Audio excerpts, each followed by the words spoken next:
It's another weekend of protests in Belarus, with hundreds of anti-government demonstrators there taking to the streets of Minsk. It does come in the week President Lukashenko was inaugurated for a sixth term as president, a month earlier than expected. A number of arrests have been made during today's demonstration. So let's get the latest now and go live to Minsk, where Igor Zhidanov is reporting for us. And good afternoon to you, Igor. Just run through the state of play then and how things look there at the moment.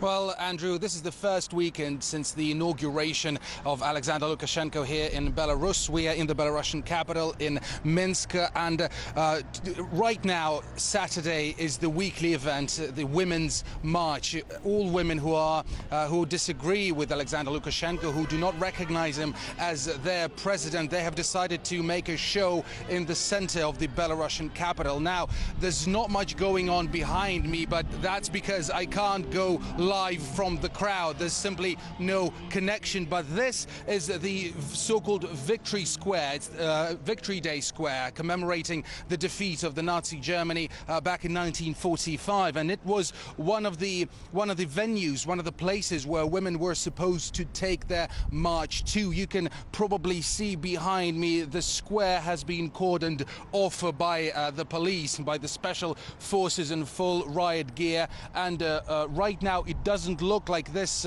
big avenue is open to all cars. Basically, you can see there's barely any traffic here. That's because the crowd, this women's march, was expected to come right down this big avenue, and they were expected to arrive here. But apparently they saw people in green, people in black, and they decided to change their route. They decided to turn around. Now, again, these women's marches, they have become a weekly and sometimes an even more regular thing here in Belarus. And but this one is special because, again, it's the first one since the inauguration of Alexander Lukashenko. It has been branded as sort of a rehearsal for tomorrow's action, which is expected to draw tens of thousands of people. Several women have been detained by the police. We do not know where. Normally, the practice is they would be detained and later released if they didn't break any laws. But yes, several people have been detained here today. But all those who are marching, they remain defiant.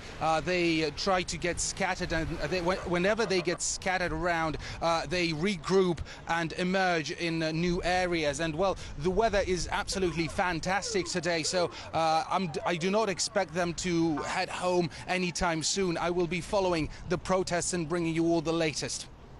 Sure, okay, thanks, Igor. That was Igor Zhidanov reporting there for us from the centre of Minsk.